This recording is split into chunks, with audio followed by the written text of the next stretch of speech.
Imagine this. You're staring at a $600,000 piece of modern machinery. It's got a massive turbo diesel engine pushing out over 1,000 pounds-feet of torque. It's got a cab that looks like a spaceship, dual-zone climate control, and enough hydraulic power to rip a house off its foundation. You turn the key, ready to pull a 1-4-hour shift in the dirt. And what happens? A single 50-cent piece of cheap plastic embedded deep inside the transmission housing decides to fail. A microscopic sensor sends a generic fault code to the main computer. The engine immediately cuts fuel, drops into limp mode, and your $500,000 rig becomes a very heavy, very expensive lawn ornament. I've been turning wrenches for over 20 years. I've rebuilt heavy-duty engines on the side of a dirt road with nothing but a socket set, a breaker bar, and a flashlight held in my teeth. I know what an honest workhorse looks like, but what's rolling out of the factories in 2026 isn't heavy equipment. It's a rolling computer terminal designed to bleed your wallet dry. Today, I am taking you under the hood to look at the catastrophic failure of modern agricultural and heavy-duty trucks. The green and yellow brand, and nearly every other major manufacturer, has completely abandoned you. Let's talk about where the steel is actually coming from these days. There used to be a time when the badge on the hood meant something. If a machine said it was built in Waterloo, Iowa, you knew a guy named Mike or Dave put his back into torquing those head bolts. You knew the welds were solid. But that era is dead. Over the last few years, the big corporate suits quietly fired hundreds of American machinists, fabricators, and heavy-line technicians. They packed up the assembly lines and moved them down to Ramos, Mexico. Why? Because a company pulling in over $10 billion in net profit somehow decided they needed to save a few bucks on labor. They gutted a legacy of American craftsmanship just to artificially pump up their stock price for Wall Street suits who have never had grease under their fingernails. They traded generations of manufacturing pride for cheap, outsourced labor. And the kicker? They still have the nerve to charge you premium, American-made prices. You are paying six figures for a machine whose soul was hollowed out for corporate greed. But the drop in build quality isn't even the worst part. The real crime is happening inside the engine control unit. Let me break down the digital extortion racket. If a water pump blew on an old mechanical 4020, you grabbed a 9/16 wrench, swapped the part, bled the system, and fired it right back up. You were down for 2 hours, tops. Now, if a mass airflow sensor or a def doser valve goes bad, you can go to the parts counter, buy the exact replacement, bolt it on yourself, and the engine still won't crank. Why? Because of proprietary software locks. The computer runs a sweep, realizes the new part doesn't have the authorized serial number, and throws a hard lock on the ignition. You are physically barred from fixing your own property. You have to call a dealership technician to drive out to your property. You pay them $200 an hour for travel time just so they can hook up a proprietary laptop, type in a password, and tell the computer that it's okay to start. I have seen guys standing in a dusty field with a storm rolling in, hundreds of gallons of diesel sitting in their transfer tanks, completely paralyzed because a dealership was backed up for 3 weeks. The machine wasn't broken. The code simply refused to let them work. We've reached a point where seasoned mechanics and owners are literally buying black market hacked firmware out of Eastern Europe just to delete the corporate DRM off their own engines.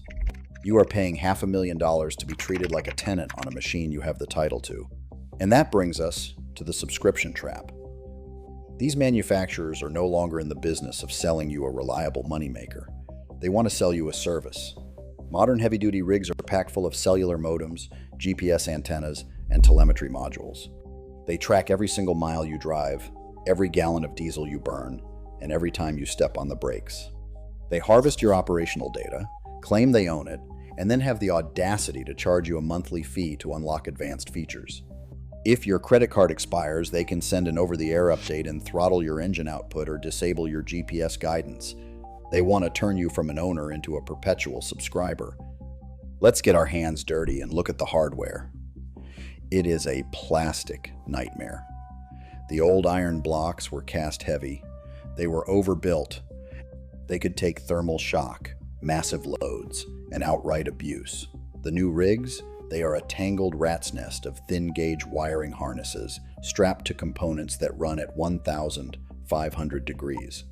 They replaced mechanical linkages with drive-by-wire potentiometers. They strapped DEF tanks and complex DPF filters to the exhaust that get clogged the second you idle too long.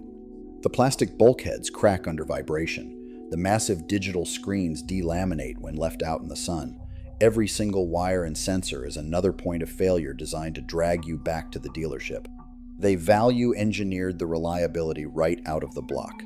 So, how do you survive this? How do you keep working without going bankrupt trying to maintain a modern computer on wheels? If you are looking to buy, you need to abandon the idea of a 2026 model. You need to look backward. Based on decades of turning wrenches, here is how you categorize the surviving iron left in the market. Best for reliability, the pre-computer mechanicals. If you want a machine that will outlive you, look for the purely mechanical injection models built before the late 90s. I'm talking about machines with inline Bosch injection pumps and massive cast iron blocks. These are the ultimate workhorses. They don't have an ECU. They don't have emissions sensors. If they have clean fuel, compression, and air, they run. Period. You can fix them with a basic tool set and a service manual. They are the definition of bulletproof. The downside is comfort. You're not getting an air ride cab or a quiet interior, but they will never leave you stranded because of a software glitch. Best for price. The early 2000s bridge models. If you need something a bit more modern but refuse to be locked out by software, aim for the early 2000s, right before strict DPF and DEF mandates ruined everything. These models have basic electronic fuel injection, which gives you better fuel economy and smoother torque curves, but they lack the draconian dealership-locked modules. You can still plug a generic $100 OBD2 scanner into the port, read the fault codes, and order the parts yourself. They offer the best balance of modern cab comfort, raw pulling power, and straightforward repairability. The ultimate choice for survival, the analog heavyweights. For the ultimate survival setup, you want the late 90s heavy-duty series. Look for the pre-emissions 8, 1 liter, or similar displacements. These machines hit the absolute sweet spot in engineering history. They have heavy, forged internals designed before accountants started thinning out cylinder walls to save metal. They are heavy, they put power to the ground effectively, and the market knows it. This is exactly why auction prices for 3-0-year-old iron are skyrocketing. Smart operators are getting into bidding wars over rusty equipment because they know a $60,000 upfront cost for a 1,996 rig is cheaper than spending $150,000 on a modern money pit that breaks every 10,000 miles. Do not be seduced by the massive touchscreens, the fancy LED headlights, and the fresh factory paint. It's a trap. Look for the machines built by actual tradesmen, not overseas assembly plants. Pro tip. Before I wrap this up, I promised you a survival tip, and here it is. If you are stuck with a modern post-2020 machine and you are sick of the corporate office tracking your every move, you need to locate the telematics control unit. Do not just rip the antenna off the roof. The computer will register an open circuit and throw the engine into limp mode. Instead, look up your specific wiring diagram, locate the inline fuse powering the cellular modem specifically, and pull it. On many models, pulling this specific low-amp fuse kills the transmission of data back to headquarters without triggering a catastrophic fault code in the engine management system. You get to keep your privacy, and the tractor keeps running. Just keep an eye on your dash for warning lights, as manufacturers are constantly updating their software to punish guys who do this. The corporate suit sold out the American worker, and now they are trying to sell you a lemon wrapped in DRM software. Hold the line. Keep your old iron running. Keep turning your own wrenches. And whatever you do, don't let them lock you out of your own hood.